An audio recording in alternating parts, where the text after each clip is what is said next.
Hello, my name is Jason Tierney. I am the managing editor of Dental Sleep Practice, a MedMark publication.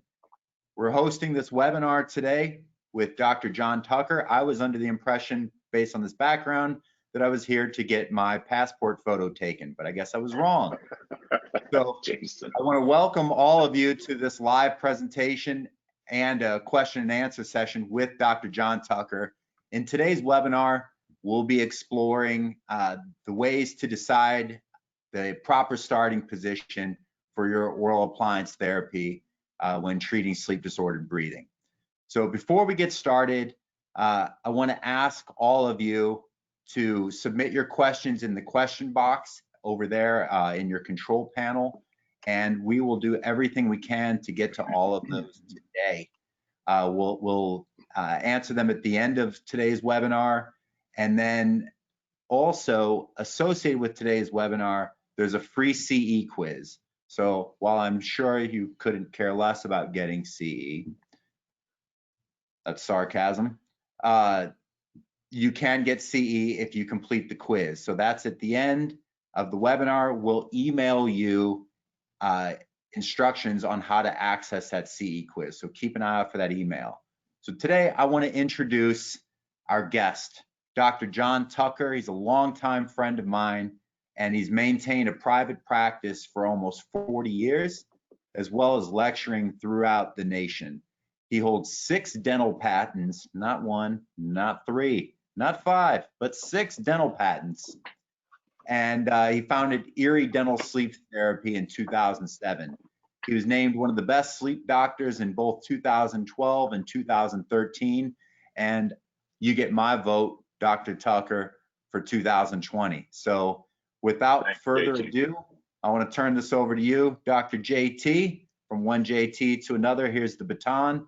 And thanks for being here, and thanks to all of you for being here. Dr. Tucker, take it away.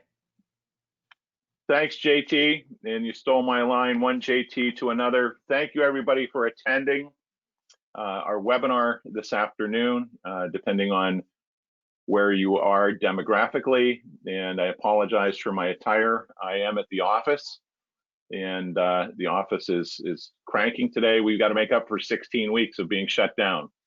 I'm sure you're all in the same spot. It's been an interesting year. And I was sharing with Jason before we got on, my word for 2020 is twitchy. Everybody's just a little twitchy, and I think we can all appreciate that.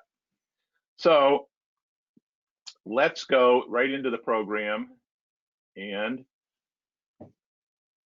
talk about bite registrations.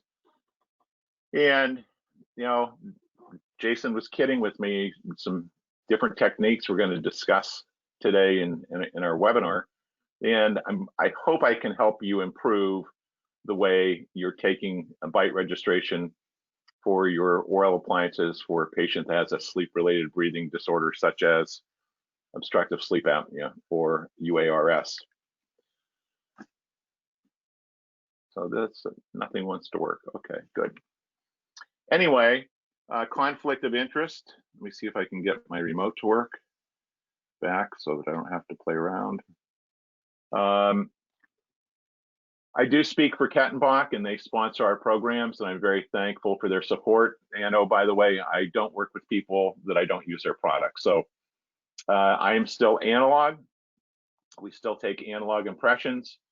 We don't scan, so I use all Kettenbach products for all my crown and bridge procedures and my removable procedures, and obviously my sleep appliances. So thank you, Kettenbach. I love your tagline, simply intelligent. Great products, and they continue to come up with some new products. Their new cement, Visalis, is incredible. So if you're not using Kettenbach and you're still analog, I'd highly recommend that you look into their products. Let's do a little history lesson, go back in time, and talk a little bit about the history of oral appliances and where they've come from, how long we've been doing them, and their position in the sleep world. So our good friend back in 1902, Pierre uses a monoblock device, and we still have monoblock appliances today that are available for this downward displacement or retraction of the tongue. Then 30 years later, he uses an oral appliance to reposition the mandible. This is all in the literature. And then 50 years later, we jump ahead to Cartwright and Samuelson in 1982 for their work that was done with a tongue retaining device, which is still available to us today. So it's appliances have been around. It's not new as everyone thinks it is. And we're here today to assist you in getting a better bite to increase the efficacy of your oral appliance. Thing is, now there are over 100, and I think it's now changed, JT, to over 187 FDA cleared designs in appliances. And, you know, they all work. And I say, tell everyone, there's only two ways to move the mandible. You either push it or you pull it. So every appliance has a pro and a con. And I like appliances that are low volume so that we can maximize oral cavity volume to allow the tongue to get up and out of the airway. So what is the goal of your appliance? What is it you're trying to do? Well, you want to relieve the upper airway obstruction by modifying the position of the mandible, as I just spoke about, the tongue and pharyngeal structures. So once again, we either push the mandible or we pull it. And we have to find out where that ideal starting position is going to be for our appliances. So what do appliances do? Well, they advance the suprahyoid and genioglottal muscles anteriorly, which makes sense because we want to get that tongue up and out of the way. I'm sure a lot of you are familiar with Inspire, which is growing rapidly. Genioglossus is controlled by the 12th cranial nerve, hypoglossal nerve stimulation. That's Inspire. And so it moves the tongue up and out of the way to clear the airway. And we want to improve the velopharyngeal airway space via the palatal-glossal, palatal-pharyngeal muscles. I'm big on both those muscles. Don't have a lot of time today, but there is some correlation of your vertical, how you take your bite, and the effect of those on those muscles, especially, that creates tension of the soft palate to decrease vibration and collapse. And obviously, the forward position of the mandible pulls the tongue off the back of the throat. Once again, we want to allow as much space as possible. And like I said before, I want a low volume oral appliance to maximize oral cavity volume. I can't say that enough. If it's too bulky, it encroaches on the tongue. Everybody should know that the tongue is a muscular hydrostat, and that means it'll move into any space available, thereby retruding into the oropharynx and exacerbating the situation. So where do we set the bite? Great question. When I started in sleep back in 2005, I was told that we set the bite at 66% of MP, maximum protrusive. And my big question was, where did that come from? Out of thin air? Why isn't it 60%? Why isn't it 70? I mean, we're dentists. We operate in millimeters, right? You know, do an endo. You at 13 millimeters, you at 12 millimeters, there's a big difference. So I never really quite grasped this whole 66%, and I've been on a quest ever since to find the ideal perfect starting position for the bite. And if anybody knows that, will you do me a favor? Please share that with everybody so we can set the record straight and just set every appliance where we know it should be set. My dear friend Jim Metz published a paper last year that talked about setting his appliance based on anatomical norms, and he got some phenomenal results. And you know, I can get that paper to people if they're interested in that. So we have a horizontal and vertical component when we take the bite. So there are multiple ways we can take a bite. I have just a few of them here. You can see the George gauge, Somna gauge, Pro gauge, and of course what we're going to talk about, because this is what I use personally in my practice, is the airway metric system that's now available through Kettenbach. There are some other systems available that people use and use consistently. The big one is the K7. That's from Myotronics, and a lot of people are very successful in using this, and that's the way they set all their bites, based on the K7 and Myotronics. Then you can use the pharyngometer, RHINOMETer, by Sleep Group Solutions. Another great way to see the effects that your appliance is going to have on the airway. Not only the upper air, not only the airway from the oral cavity, but using rhinometry to see what happens through the nose. And we all know the importance of having patency of the nasal passages, because we want to have nasal breathers. We don't want mouth breathers. And then one of my dear friends, Jeff Hinden, about 6 years ago, I met Jeff. Jeff is very involved in heart rate variability. There's a huge difference between heart rate and heart rate variability. Tuesday night, 2 nights ago, Jeff and I did a webinar on the clinical uses of HRV, heart rate variability. And if you'd like to look into that, you can let me know about that. So we have multiple ways of doing this. And Jeff and I have gotten to be very close personal friends. Jeff and his wife, Jill, who's also a dentist, and Jeff's father, Howie Hinden, who started the co-founder of the AAPMD. Jeff's a fellow biker. He and Jill, his wife, came up on their Harley, and we just had a blast together. Went and did some shooting and hung out. Of course, we talked about dentistry and HRV most of the weekend. Something that everybody needs to pay very strict attention to, and I don't hear a lot of people talking about this, Jason. When they take the bite, they need to pay attention to what's called the curve of Spee and the curve of Wilson. And unfortunately, for some of the newer dentists, they have never even heard of curve of Spee and curve of Wilson. So you can see I have them on the screen here, and I always go like this. This is curve of Spee, this is curve of Wilson, okay? And remember, this is really critical to remember, that the labs need at least 4 millimeters of vertical opening posteriorly. So we are going to talk about vertical, because I am a vertical believer, as well as there's a horizontal component. But if you don't have 4 millimeters posteriorly, the lab's going to call you and ask you what you would like them to do.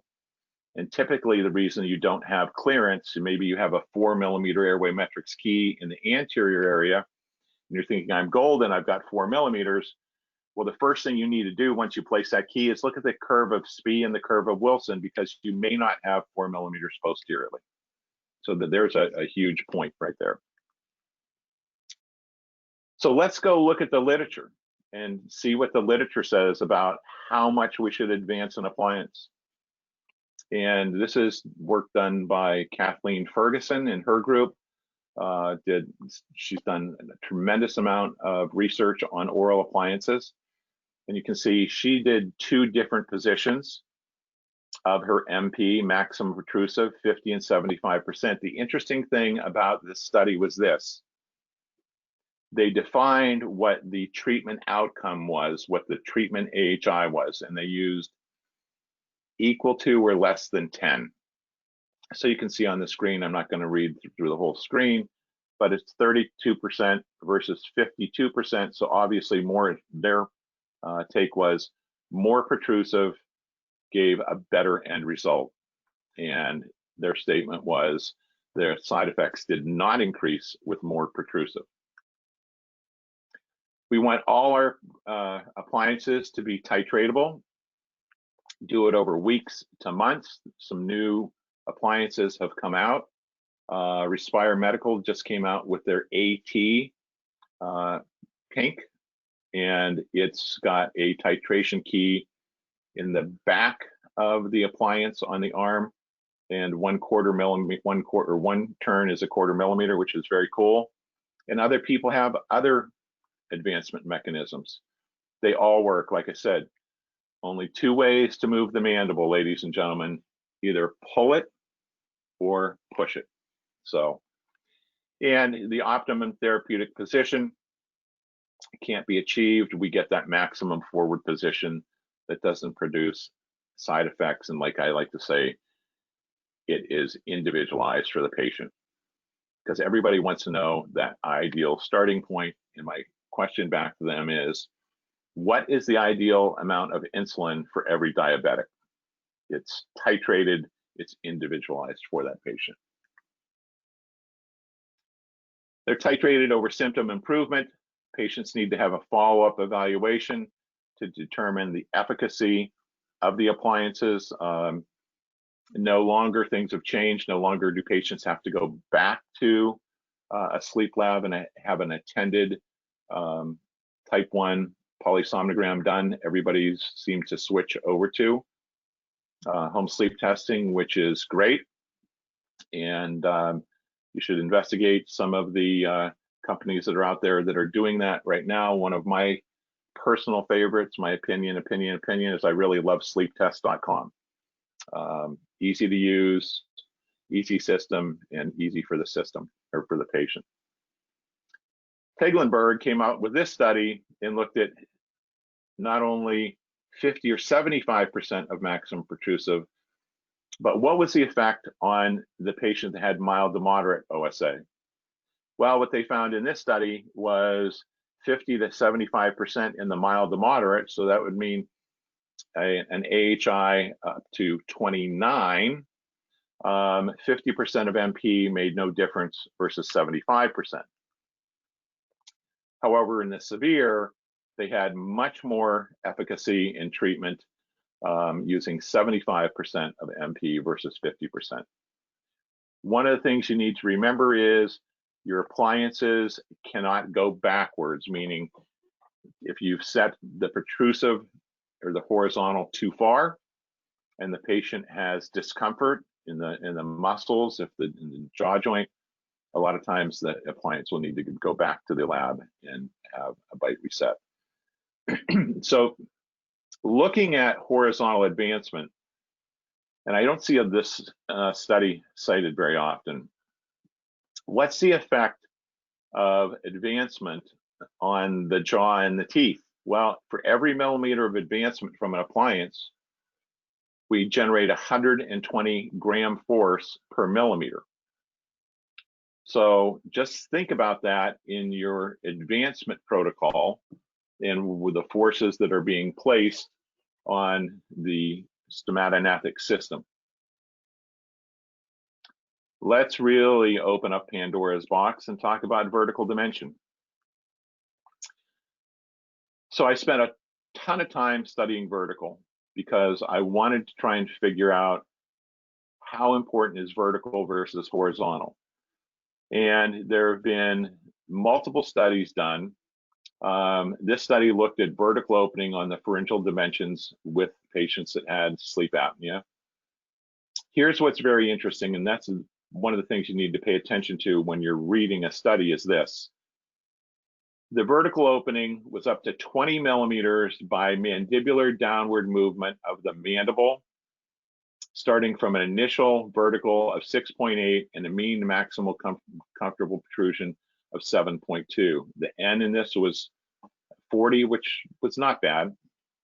I'd like to see some higher numbers. What concerns me about this study is what they said here. 20 millimeters of manual downward movement of the mandible. That's not the way our appliances work. So I felt that this study had some issues with it, but let's take a little bit deeper dive into it. They did use sleep endoscopy, and here's what they found. Some people had an inverse or narrowing, others had widening of the airway, and some people had no change. So 80% with the vertical had an adverse effect, 2.5 positive and 17.5 were indifferent. And in the majority of the cases, we had the decrease in this pharyngeal cross-sectional area. I hate to do this to people, but once again, I'm going to go back And I'm going to mention what you see at the bottom of your screen, that last bullet point of how they advanced the mandible. 20 millimeters, manual downwards movement. So let's take a look and see what happened with this study. So here we have, you can see visually, because they're using an endoscope to check out the airway, that here we have 80% that had an adverse effect by their movement. Only 2.5 had a positive effect. So I love these photographs. It shows exactly what happens to the airway by adding horizontal and vertical dimension. And then once again, 17.5 were indifferent with the vertical opening.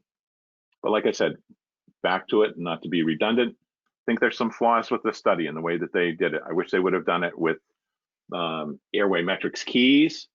That would have been one great way to do it, and try different appliances. So here's the problem when we increase the vertical dimension. It causes posterior rotation of the mandible, and we have two adverse effects. So that reduces the maximum protrusive capacity, and it increases the posterior position of the mandible. If you increase the vertical mouth opening, it has an adverse effect on the upper airway patency in the majority of OSA patients. That's what we just saw previously. As vertical opening increases, the range of anterior posterior movement of the mandible decreases. So we have to be careful not to add too much vertical. So if we, in this study, increase in the vertical dimension, the range of mandibular advancement reduces 0.3 for every 1 millimeter of vertical increase up to 8 millimeters of incisal distance. And to compensate for that vertical increase, it's necessary to increase the amount of mandibular advancement when you construct an appliance. So, Jason, this is a really great slide for people that don't understand what happens with vertical. And I think it's a great way that's explained the way our vertical is working. So when we make an appliance, the degree of protrusion and vertical, we want it to be considered, but guess what? And you asked me this question, Jason, so I'm going to answer some of them, and I'm sure we'll have more. What is optimal is still questionable. So if somebody can tell me where that ideal spot is to start every patient with an oral appliance, please call me right now and let me know that, because you'll solve a ton of my problems and everybody else that does sleep in their dental practice. And if I knew the answer to that, I would have given it out years ago. And hopefully I'd be sitting on an island and drinking margaritas or umbrella drinks, but I'm still not there yet. And we can debate vertical all day. And once again, you can see these are right from the literature. So this happens to be somebody you know. It's me. So this is me looking at vertical dimension with my appliance. This happens to be a Herbst appliance. You can see the Herbst arm in place.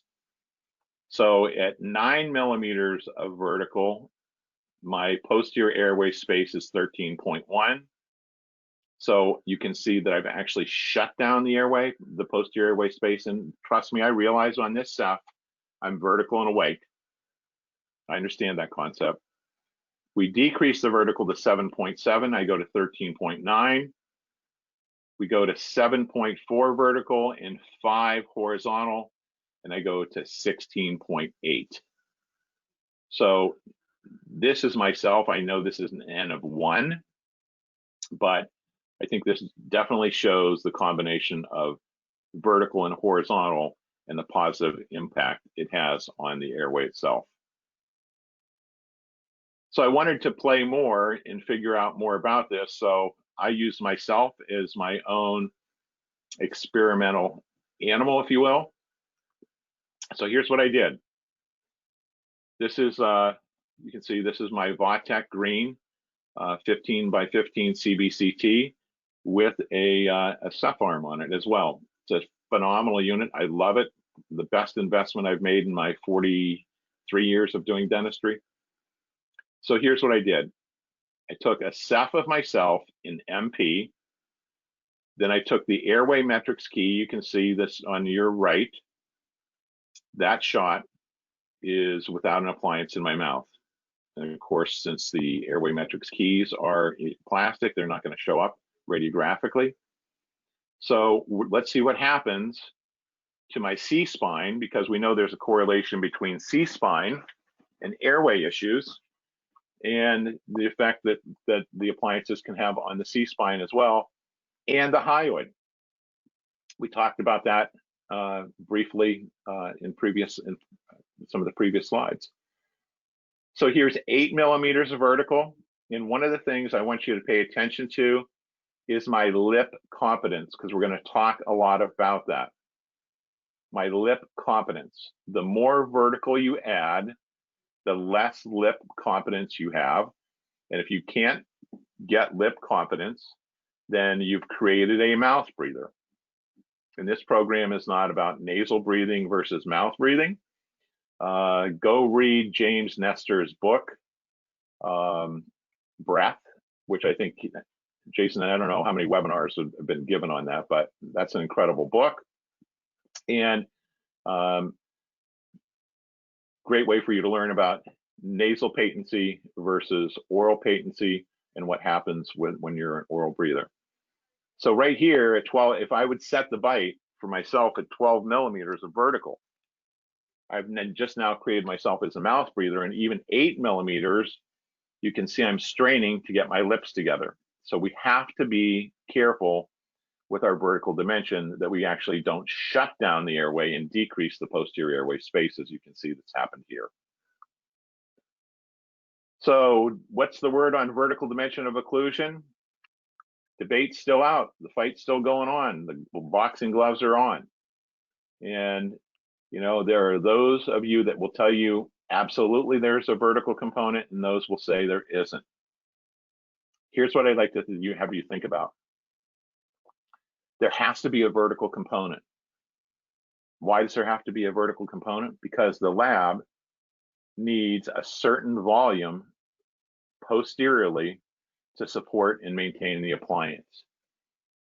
So if you're using an acrylic appliance, that magic number is 4 millimeters posteriorly, and we talked about that, and I alluded to the curve of Spee and curve of Wilson. So I do believe there's vertical. It just can't be too much.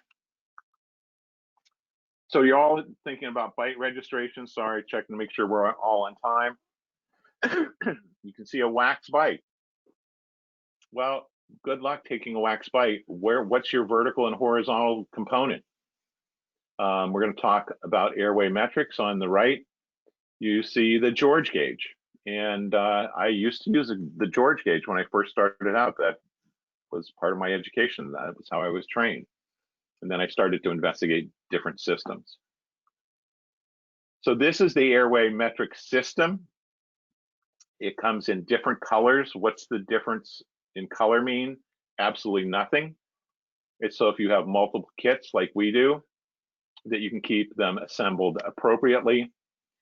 So we have different keys going from left and right that go from 4 millimeters of vertical all the way, 4 millimeters of vertical, 6, 8, 10, and 12 if you go vertically with this. And then horizontally, you go from 2 to 3 to 4 to 6 to 5 to 7 millimeters of horizontal advancement. And of course, that middle row has also edge to edge. So this key is used with a bite fork and a handle. And we're going to discuss how we use this. At the bottom of the screen on the left is what's called the snore screener. And that's to simulate how much a vertical component will have as a positive effect on treating the patient when they simulate a snore. And this is it. This is what the snore screener looks like. And you can see the first step is 4 millimeters. The second step is 8 millimeters and the last step is 12 millimeters. And this is just purely vertical dimension. This has nothing to do with horizontal. And these are what the keys look like. This happens to be an 8 millimeter vertical with 4 millimeters of horizontal, edge to edge, or 6 millimeters of horizontal movement. And I'm going to walk you through exactly how we take the bite using the airway metric system. So you pick the appropriate key, you secure it to the bite fork, then you attach the handle to the other end of the key and take your bite. The first thing we're going to do is see if there's a positive response from a vertical component. So once again, the snore screener, and this is orange, it's no different than the blue or the green or black. They come in multiple colors. We're going to start with a 4 millimeter vertical, and we're going to have the patient give you your best snore. And you're going to see what happens at 4 millimeters. Then you're going to go to 8 and see if you have a positive response there. That's going to kind of clue you in of where you should be with your vertical component. I understand that having the patient making a snoring sound is very subjective, but to me, it beats nothing else. How do I take my bite? I take my bite with the patient in the horizontal supine position. That's the way we do our exams. And guess what? That's the way the patients sleep. So here I have selected the appropriate key. And I believe this was 6 millimeters of vertical. The snore screener only goes 4, 8, and 12. So it skips remember the keys go 4, 6, 8, 10, 12 vertical. So it skips the 6 and the 10 millimeter vertical component. And I found in this position at edge to edge that this gave us the best subjective response to her snoring. We use Panasil putty to take our bite registrations with the airway metric system. We also use Panasil putty and do a wash with the Panasil putty to take our impressions for our appliances. So this is a very versatile product in our office, and we use it every single day. The reason I like the putty over the mousses is because with the airway metric system, you've got that vertical component, and a lot of the mousses and other bite registration materials will slump, and this putty, the Panasil putty, will not slump at all. So we simply take about half a scoop of each, and here you can see my assistant Tammy kneading it and mixing it. And then here's what I like to say. We're going to make 2 hot dogs. We're going to go to a fair, JT, and have a corn dog. So the Panasil putty, you make 2 hot dogs, and you put on the corn dog stick, the bite registration fork. So you have that bilaterally. And now we're ready to seat this in the patient's mouth to capture the appropriate vertical and horizontal position for our appliance's starting position. And here we have the bite fork, the key, and the handle in place with our Panasil putty, registering our starting position for our patient. And this is what it looks like when it comes out of the mouth. One of the things that's absolutely critical, in my opinion, is that you need to trim this is like you would trim a bite registration for a crown and bridge appliance, or a crown bridge case, excuse me. So I will take a 25 blade, and be careful, don't cut yourself. And all I want to see after I trim this is I want to see cusp tips.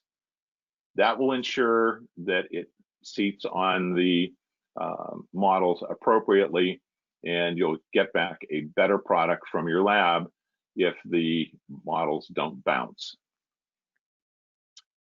You want to check to see where the patient's midline, their lower midline, goes when they go to the position that you have selected for them. So remember, we selected 6 millimeters of vertical and a horizontal position of edge to edge. And so I had her go edge to edge, and you can see that her midline has shifted. Her lower midline has shifted to her right. When you take the bite registrations, you want to honor that midline shift. If you don't let the lab know that there's a shift, either side, right or left, they're going to call you and they're going to ask you if you would like them to align the midlines. If you do that, you're going to have problems with the patient's joint. And we don't have time to get into that today. You need to just trust me to honor the midline shift. Another great thing about the airway metric system is, since that whole anterior area is open, I've removed the key and the handle. Those stay behind. Those are not autoclavable. When you get your airway metrics kit, pay attention. We don't autoclave those. If you autoclave those keys, you're going to end up with a nice piece of melted plastic that may be a nice piece of artwork you can put in your operatory. So don't do that. With the key out, the handle out, we reseat the trimmed bite fork in Panasil putty, and now I can verify that midline shift so that I know that I have the appropriate starting position for this patient. The next step we're going to do is we're going to take Futar D. That's this pink bite registration material. Sorry, I'm going to go back to the slide for 1 second.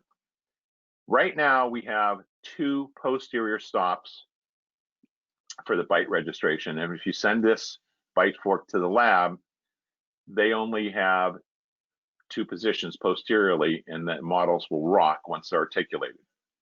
So we recommend getting a 3rd point of reference and taking Futar D, capturing the bite in the anterior area without the key in place and without the handle in place. And this is what it should look like. And this is what you send to the lab. And this is now your appropriate starting position for your appliance. You've verified the midline, whether there's a shift or not.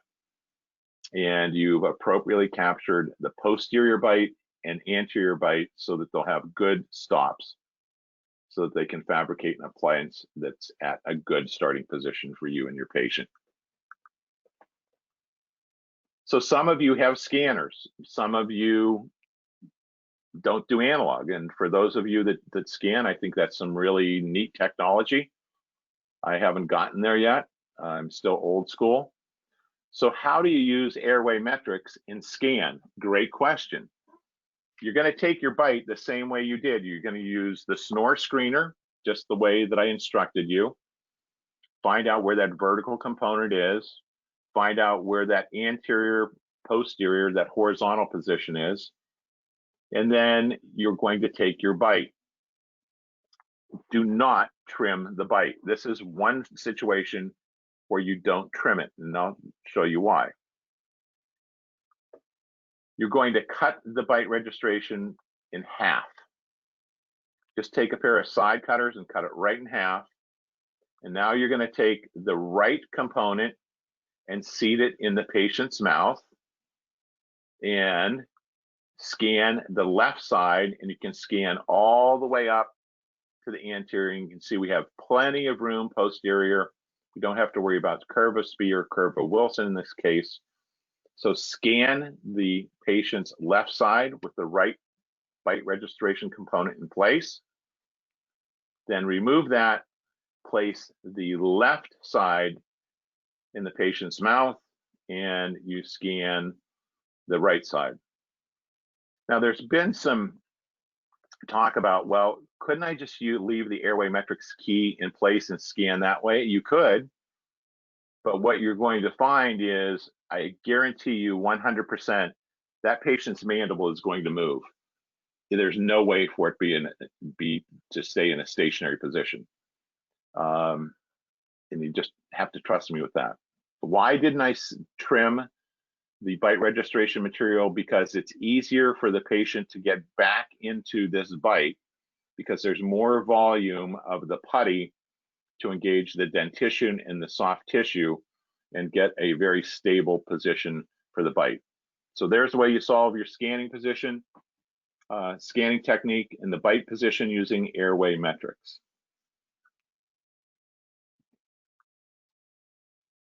So let's take a few minutes to look at a case study and see how an appliance actually works. So you can see the patient here, what her chief complaints are. And, you know, she's got some joint pain, which is not unusual for a sleep patient. We know that from the literature. She does have a diagnosis of sleep apnea. Difficulty eating, pain in her left cheek. She's been intubated 4 times, and that was very interesting of her experience with that. She said the last time she was intubated, she said when she woke up, there was blood everywhere. And long story short, she has a very, very narrow airway. She's got Bell's palsy, has had extensive dental procedures done, and a lot of difficulty using her CPAP. You can see her health history here. One of the big things I focus on for all our sleep patients is medications, because medications can have a very negative effect on sleep architecture. So it's important to pay attention to the patient's chief complaint, as well as what their medications are and how those medications are going to affect their chief complaint. So if their chief complaint is excessive daytime sleepiness, what you're going to find is there are numerous medications that have a negative effect on sleep and cause excessive daytime sleepiness. So you're going to do your complete dental exam. And that's not what this program is about, but a few things that you want to pay attention to is, you know, at least make sure you're checking overjet and overbite. That's going to play into your bite registration, because if someone is severe class 2 and has severe overjet, then you're going to have to use your airway metrics in a different fashion. And what we ask you to do is actually flip them upside down and use them that way. Do your TMJ exam, a range of motion, palpation of the muscles. Look at your health history for the other associated comorbidities. The biggies are depression, cardiovascular disease, diabetes, and hyperlipidemia. So here's where she was.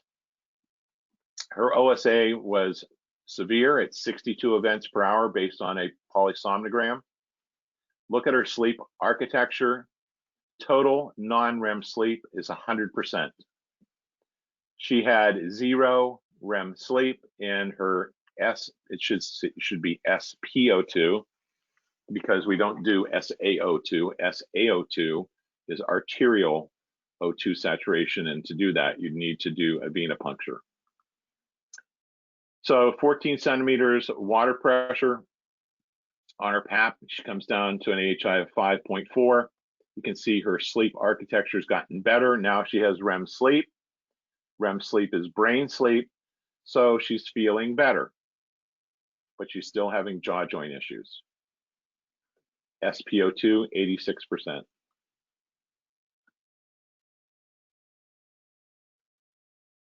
So we put her in a narval. It's no longer available. And we did WatchPat home sleep testing. Her AHI came down to 5.6 events per hour. For N2 and N3 sleep, you can see are more normalized, and look at what her SpO2 went up to. That shows you the importance of oral appliance volume and getting that bite set in that proper position. So we went from 86 to 93, and look at what our appliance did, same as CPAP. And the funny thing is that, you know, everybody thinks that CPAP is going to get everyone's AHI to be below 5, and that is absolutely not true. So Jason, I kind of blew through that pretty quickly to respect people's time. let's hit some questions.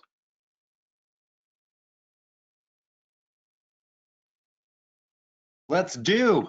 Thank you, Dr. Tucker. You know, I've got to tell you, before we get to these questions, I never thought that you would, we'd be on a webinar together talking about bite registrations, and you talked to me about corn dogs and going to a carnival together. But I'm sure glad you did.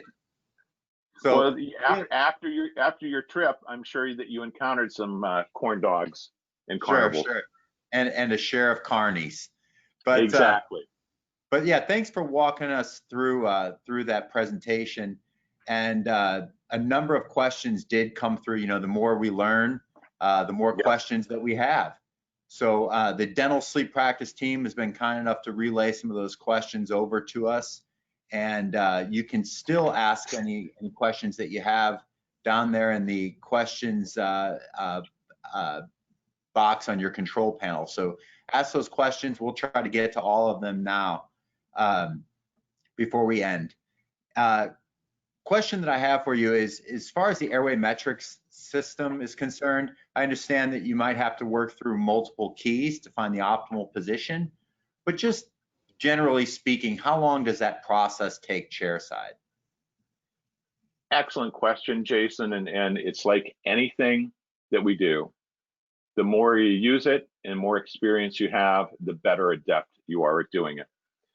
And I always tell people, when you get your airway metrics kit, take it home, and after dinner, sit and relax. And, you know, if you like adult beverages, make an adult beverage. If not, have a coffee or a tea, and sit and try the keys in your mouth yourself. Mm-hmm. And see where the positions are. That's what I did myself. And it's like, oh, okay, that's where what 6 feels like. That's what 4 feels like. Oh, that's what 8 feels like. And you saw me with the SEPs. So it's to be more direct to answer your question. It takes me to find the right bite a minute, maybe 2. You know, it's all based on that subjective. How's their snore sound? Well, let me ask you there. So that minute or 2 that might take, let's even double that and say 2 to 4 minutes. How does that compare to taking a bad bite and then having to send the case back to the lab? And that's a great question. So let's say you take a bad bite, or let's say you're using the airway metric system, okay? And I told you, one of the key components, hopefully everyone takes away from this, that will save them a tremendous amount of time, effort, and money, is to pay attention to that midline shift. If you don't pay attention to that, and you tell the lab to go ahead and align the midlines, and that's not the way it is in the patient's mouth, I promise you, you're going to end up with a joint issue. And so the side that it deflected to, so you saw in the patient that I showed you, my patient, her lower midline deviated to her right. Mm-hmm. So that would mean for the lab to align the midlines, they have to move her mandible to the left, which would mean you distalize the left joint relative to the right joint. So now you're going to have left joint pain, and now guess what's going to happen? Now you have a patient that's upset. You're upset because you really don't understand the joint anyway. And then you call the lab and you ask them what happened. And they're going to ask you about the midlines again. And when they find out that the midlines are skewed, you're going to have to take another new bite and send it back to the lab and have them reset the appliance. Yeah.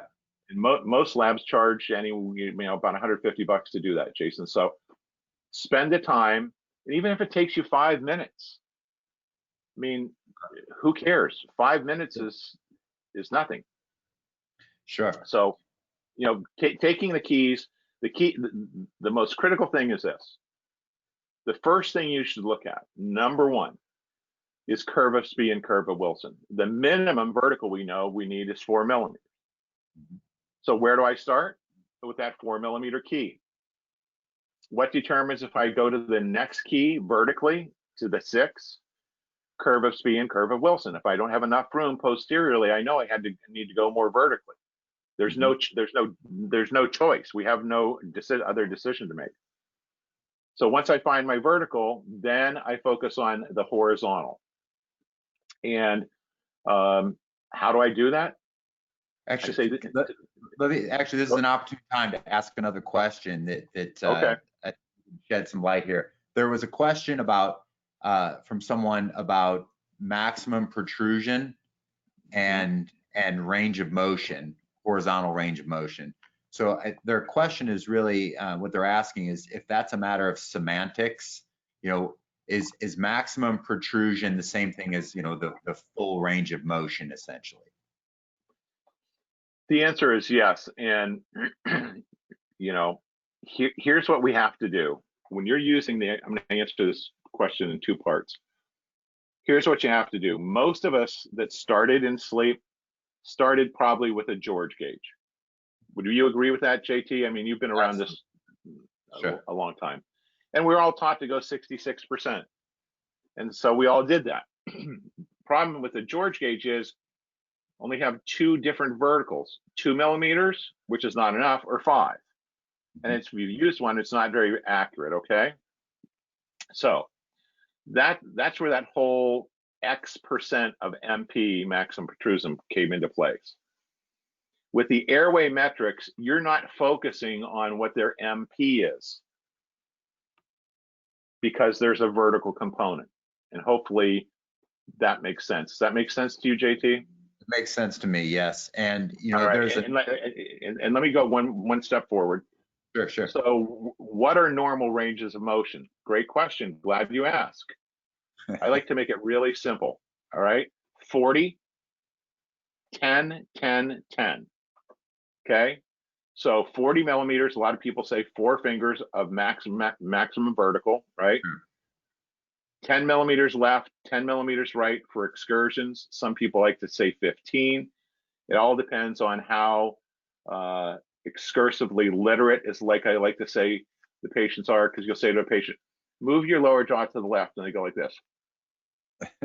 No, move your lower jaw to the left, right? So, sure. or the other one is we all get. Do you want I do that every time I go to an office. Right. Do you want me to move my upper or lower jaw? Yeah. And I always tell people, let's just stick with the lower for now, right? Right. Until I call Ripley's Believe It or Not in here. Yeah. Exactly. So hopefully that answered the question about what is range of motion, and the fact that I measure range of motion because we should be measuring range of motion on every patient, even dental patients, because that's part of your TMJ health history. Sure. So, and a really good question just came through as they continue to come in. The question is, if a patient closes in CO, their normal clench, and the midlines are off, but the midlines line up when they open, so they deviate slightly upon opening. Which one do you use with the bite? I'm going to go with what I have with my airway metrics bite. Where's that midline with the bite in place? And then I'm going to check it with the bite out, because remember, you saw what I did is before I even took my bite, I had my patient go, I figured out I wanted her 6 vertical edge to edge, okay? So what did I have her do? I had her move her teeth edge to edge without the bite in place, correct? And she did that 2 to 3 millimeter shift to her right. So that's where we want to keep it. Okay. When you take your bite, and that once again, Jason, the beauty of the airway metric system, and stupid me that I'm at the office, I should have brought a kit in and done it on myself, is that once you take the key out and the handle off, you can see anteriorly. It's very easy to see where your midlines are. So if they had a midline shift 2 or 3 millimeters to the right, and you put your airway metrics in, and now the midlines are aligned, you just distalize that left joint. You need to take a new bite. Got it. And you mentioned 4 millimeters to be considerate of the curve of SPE. Is a patient with a really steep curve of SPE, does that preclude them from an oral appliance? It's a great question.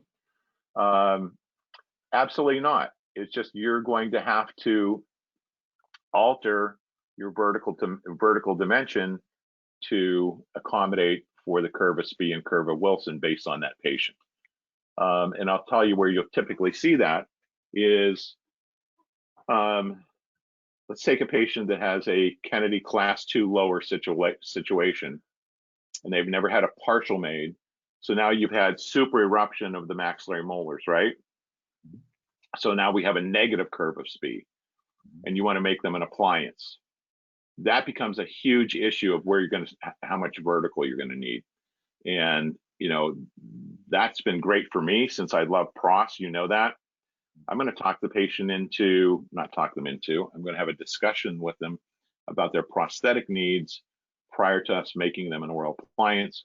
So I'll probably end up making them a lower partial, having the super erupted teeth put in or taken out, implants put in, and then we solve that whole equation, and they're better off in total health all the way around. So you gave us the 40-10, the 40-10-10-10. Yep.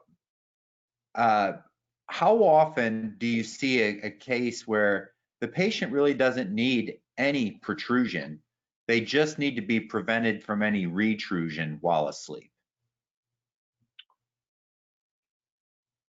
I'm seeing more and more of that, and this is just my clinical opinion, and this is something I've, you know, Jeff Hinden, right? Yep. You know, Jeff and I talk probably 3 or 4 times a week about goofy stuff that's going on with cases. And here's something, an anomaly that I'm starting to see, and hopefully that this will answer your question in a circuitous manner, is all of a sudden I've started to see patients that come to me with TMJ problems. And I don't know when the light bulb went off, Jason, but probably over a year ago. I started to ask patients, when did your TMJ problem start to occur? And they'll say like a year ago or 2 years ago. And then I don't know why it was really by accident. I said, I'm looking at their health history, and I have a different form for TMJ health history. I said, by any chance, are you on CPAP and do you wear a full face mask? And they're like, yeah, how do you know that? So you know how full face mask works, right? It's like the scuba diver, right? Sure, sure. And what patients do is they're at such high pressure, they crank on those straps, and it pushes and distalizes the mandible, right? Well, the mandible hates to be distalized. So as soon as you start to do that and push back and have retrusion of the mandible, you end up with TMJ issues. So I have not found anything in the literature and spoken to multiple people in academia about any studies that have been done with this, and there's nothing that relates to that. So I just wanted to bring that up about, that was one of those Tucker moments, I guess, about retrusion. So yeah, we will see people that just need vertical dimension added and not a lot of protrusive. You know, I've heard people say, oh, I take them out 15 millimeters. It's like, oh my gosh, then you just went past the eminence, right? And they're talking about stretching the ligaments. I don't find that. I showed you the one slide based on the literature that a 1 millimeter advancement, 120 grams of pressure put on the teeth. So if my thoughts are, give them the most vertical that they can tolerate, that opens the airway, that provides lip competence and enough horizontal to keep the airway open. And remember, I showed too much vertical can shut down the posterior airway space. So hopefully that answered that question. I believe so, yes. And then you mentioned that Panasil putty wash technique for impressions, which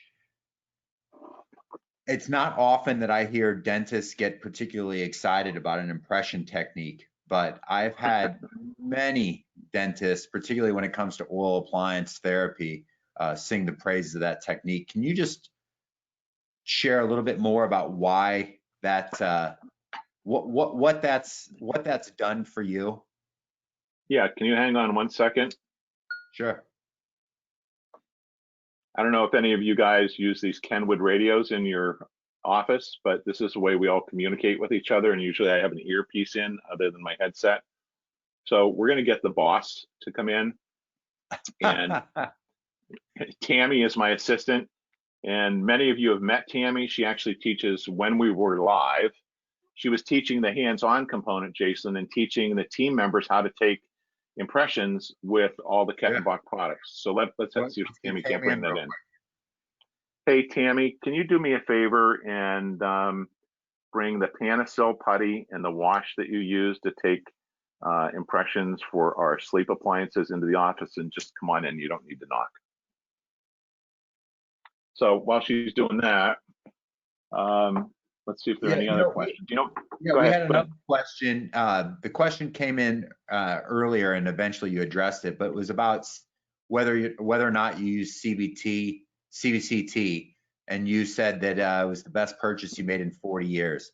So then there was a subsequent question about the old you can't diagnose sleep apnea with CBCT, and the patient's upright and they're not in the supine position, they're awake. What do you say to that, JT?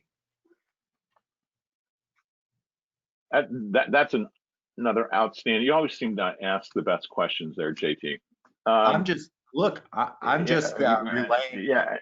Yeah. I'm with you. I'm with you. Here's the thing, and here comes Tammy, and Tammy, come on in. Come on over here so that they can see you in the camera. It's on. And I was on the phone, so you only heard. Oh, sorry. So here's Tammy, say hi, wave to everybody. Hello, everybody. This is Tammy Caldwell, and if you've been to our live programs, Tammy's the one that teaches your team how to take awesome impressions. Here's the Panasil putty. You saw a photo of that. And then Tammy, I don't have my glasses on. This is the initial contact light, right? Mm-hmm, correct. And why don't you just 2 seconds tell them what you think about it. You can take your mask off a second. The products themselves, amazing. The Tammy, impressions scoot down a you little get bit. from these products, Scoot down a little bit. absolutely amazing. I only have to take the impression once. And for an upper and lower impression, probably takes me maybe 6 minutes for both of them. And I don't have to pour them. They go right to the lab like that. It's cool stuff. So Tammy. you're welcome, Jason. They said, can you see that, Jason? I probably should. Yep. I didn't know we were going to talk about that. Ask your Kettenbach rep. They know our protocol. Thanks, Tam. Mm-hmm. Everything okay out there in Tucker, Dan, land? Absolutely. All right, I'll be done in a minute. All right. Go ahead. Thanks, Tammy. Yep. So let me go back to the cone beam. Mm-hmm. Couple of reasons why I made such a strong statement, and you know me, and you're like, you are one that challenges me on my statements, and that's what I love. One of the things I love about you. Cone beam, I get to see everything, Jason. I see so much I've never seen before.